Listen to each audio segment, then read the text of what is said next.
The Last of Us, a série da HBO que está adaptando a história incrível do jogo que tem o mesmo nome,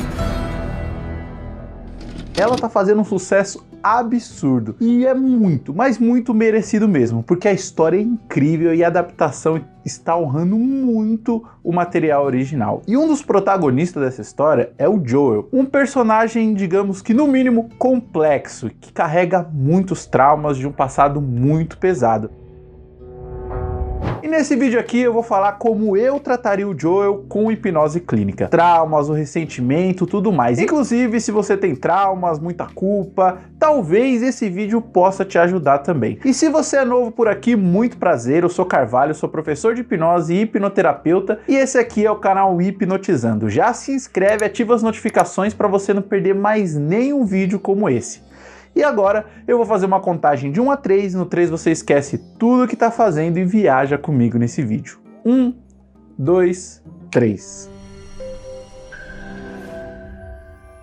Para quem não está acompanhando nem a série, nem conhece a história do jogo, The Last of Us é uma série que se passa em uma terra que foi devastada por um fungo que transforma os seres humanos em uma espécie de zumbi. Não é zumbi em si, na verdade é infectado, mas eu vou tratar aqui como zumbi para ficar mais fácil para o imaginário de quem não conhece. Inclusive é um fungo que existe na vida real, mas atualmente só pequenos insetos que ele consegue controlar. E o Joel recebe a missão de levar uma menina chamada Ellie até um local onde possam estudá-la, pois ela é imune a esses fungos e talvez ela possa ser a única esperança do mundo se livrar desse mal. Porém, o Joel é um cara muito sisudo, extremamente fechado e traumatizado pela perda da filha dele, que morreu em seus braços, morta por um soldado logo no começo dessa infestação há 20 anos atrás.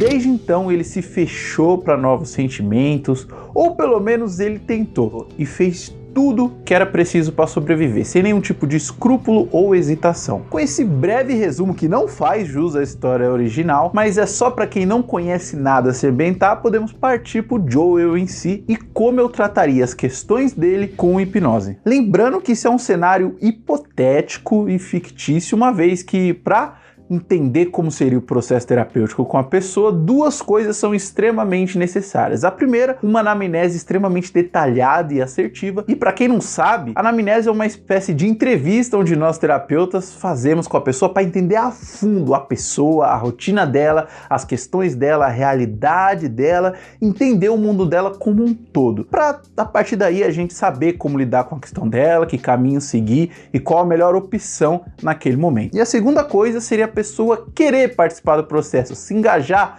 com o processo. Nenhum processo terapêutico vai acontecer contra a vontade da pessoa ou sem o engajamento ativo dela. Agora vamos voltar ao Joel. E aparentemente ele tem muitas questões de culpa por causa do passado dele e também tem muito medo, travestido de outras coisas, mas na verdade é medo de se abrir para novas experiências, novos relacionamentos e etc. Na série, inclusive, isso é mostrado melhor do que no jogo, já que chega alguns momentos que ele verbaliza isso. Achei que o cachorro ia estraçalhar ela sentindo o cheiro e eu só conseguia ficar parado. Não conseguia me mexer. Não conseguia pensar no que dizer. Eu só sentia medo. Chega alguns momentos que ele tem aparentemente pânico ou ansiedade ali. Quem é meu aluno já conhece, mas para quem não conhece eu vou apresentar aqui para vocês a matriz Hipnotizando de terapia, que é algo que eu criei, que eu desenvolvi, que vai nos ajudar a guiar esse processo de terapia. E a primeira coisa que eu abordaria com ele seria um reenquadramento dos traumas dele. Para isso eu usaria uma técnica famosa na hipnose clínica, que é a de terapia de partes, que nos permite explicar para o cliente pontos de vista, forçar ele a mudar o ponto de vista dele sobre acontecimentos e dar sugestões para ele em forma de metáforas, assim diminuindo muito a resistência dele para o que está sendo proposto. E o melhor, que isso ainda ajuda ele, força ele a mudar a perspectiva sobre os acontecimentos e fatos. E quando a gente muda a perspectiva e a percepção desses eventos, nós também conseguimos mudar como eles nos afetam. Eu gosto de exemplificar essa questão da percepção usando o exemplo que aconteceu comigo com a série Eu, a Patroa e as Crianças. Eu, quando era adolescente, assistia na hora do almoço ali, comendo Eu, a Patroa e as Crianças. E, cara, era engraçadíssimo, eu adorava, uma série incrível. Eu assistia com a minha bagagem de criança, de adolescente. E a série era uma coisa. Eu fui reassistir recentemente, hoje em dia, sendo pai, parecia outra série, completamente diferente. Tão boa quanto, mas muda completamente, porque agora eu tenho o ponto de vista de pai, eu sou pai. Outro exemplo são os filmes da Pixar, que para as crianças são um filme e para nós adultos é uma experiência completamente diferente. E quando mudamos a perspectiva, a percepção e como os eventos nos afetam, fica muito mais fácil da gente trabalhar uma questão muito importante, que é a questão do perdão. A culpa.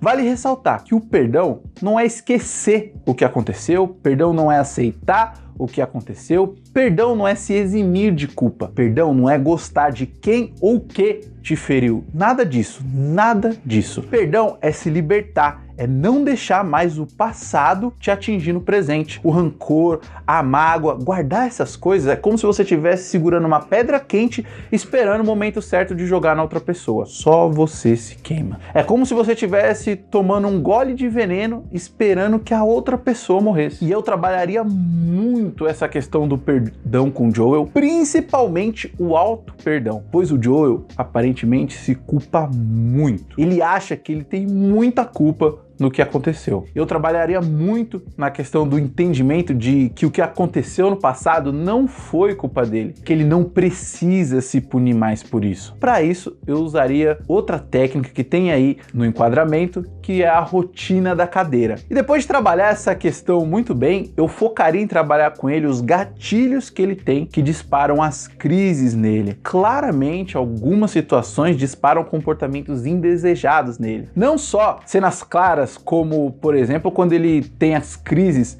de ansiedade e de pânico dele, mas também, por exemplo, aquele policial que foi um gatilho para ele lembrar do momento que a filha dele morreu e acabou espancando aquele policial até a morte.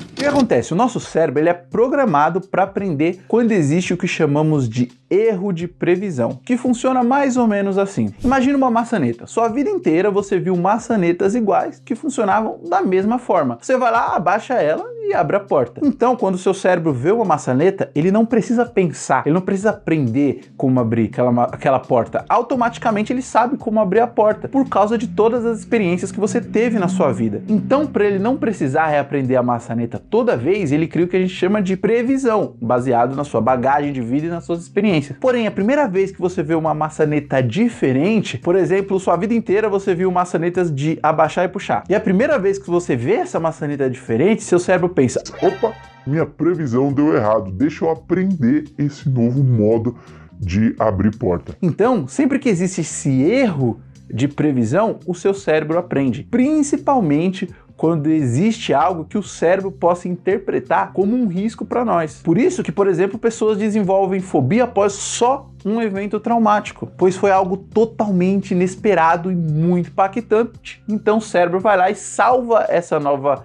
previsão, vamos dizer que com um alerta de prioridade. A partir daquele momento, toda vez que ele passar por uma situação, um momento ou algum gatilho parecido, ele vai disparar uma reação que o cérebro acha que é apropriada para aquele momento por causa do erro de previsão que ele teve. Então, para evitar sofrer tanto que o Joe já sofreu, o que acontece é que ele se fecha. Quando ele identifica algo que possa fazer ele se sentir bem, como ele já se sentiu, ele entende que aquilo pode fazer ele se sentir mal da mesma forma que ele se sentiu quando ele tinha aquilo que ele perdeu. Então, como ele se feriu gravemente com a perda da filha dele, ele vai lá e se blinda completamente para isso não acontecer de novo. Outro mecanismo do nosso cérebro é o viés da negatividade. Nós sempre tendemos a focar no negativo das coisas. Isso foi favorecido na nossa evolução. Lá atrás, os homens das cavernas, imagina que eles estão em uma floresta e vem algo pendurado em uma árvore. Os que achavam que aquilo era perigoso e fugiam, sobreviveram mais do que os que se arriscaram e foram descobrir o que era, para ver se era perigoso ou não. Então, o nosso cérebro evoluiu com essa programação de sempre pensar o negativo das coisas, das situações. Então, qualquer situação possível, o Joel vê